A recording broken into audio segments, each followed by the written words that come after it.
And I also want to say thank you for helping us out reach out to everyone, even the youth like me.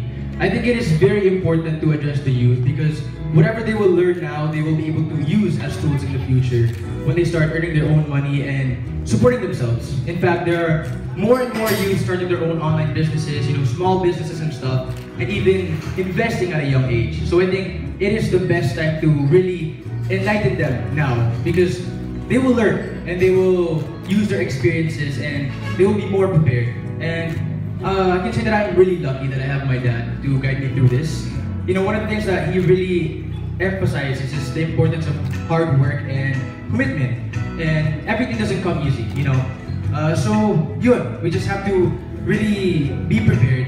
And yeah, we're planning yesterday sa Pampanga. I'm really nervous. I hate talking. But yeah, thank you. Thank you so much, Mr. Inigo Pascual. Hindi ka naman napansin.